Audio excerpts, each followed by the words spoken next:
On how it's made, we usually stick to the show's title and show you how products are manufactured. But this next segment is about special effects makeup, the kind that makeup artists use on theater and movie actors. So in this case, we'll show you how it's made, but we'll also show you how it's applied. Watch as this special effects makeup artist works his magic to transform this 28-year-old woman into a senior citizen. After gelling her hair flat, he glued on a bald cap using a theatrical adhesive called spirit gum. He protects her eyebrows and eyelashes with petroleum jelly, then covers her face in alginate, a material generally used to take dental impressions. Then he applies wet plaster bandages. After 25 minutes, the materials harden into a mask. Now he lines it with plaster. In a half hour, the plaster hardens into a perfect replica of the woman's face.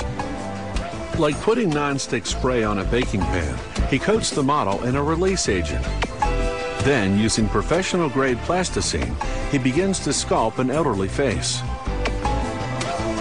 He smooths out the wrinkles with strong rubbing alcohol so they'll look realistic.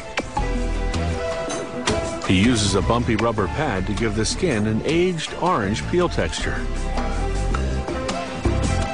The finished sculpture sits in water for 2 to 3 hours.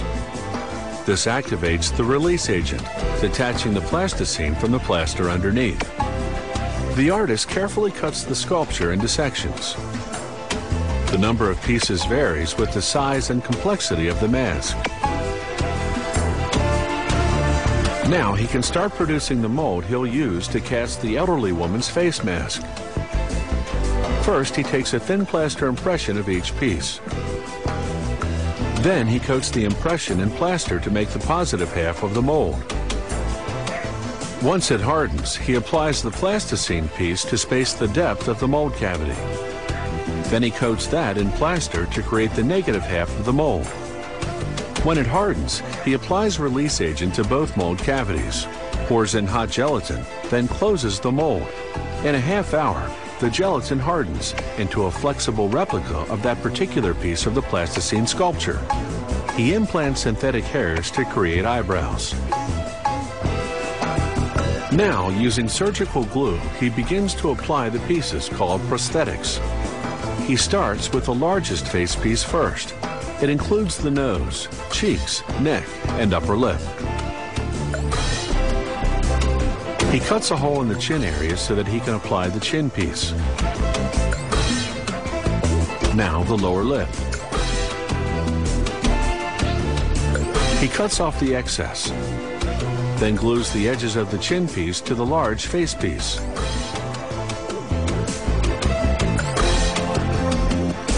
Now for the forehead.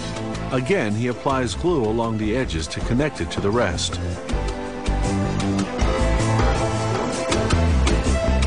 To age the eyes, he uses contact lenses.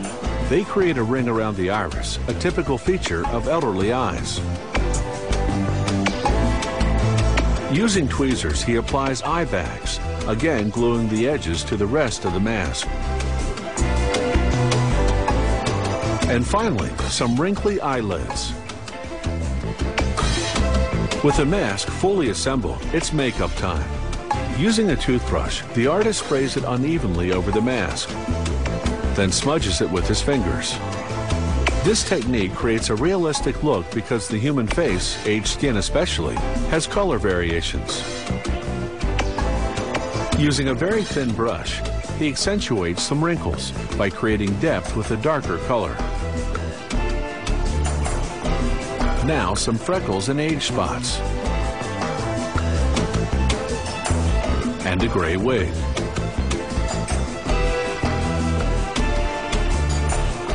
And finally, just a bit of lip color because lips dull with age. All this takes an experienced makeup artist about a month of work.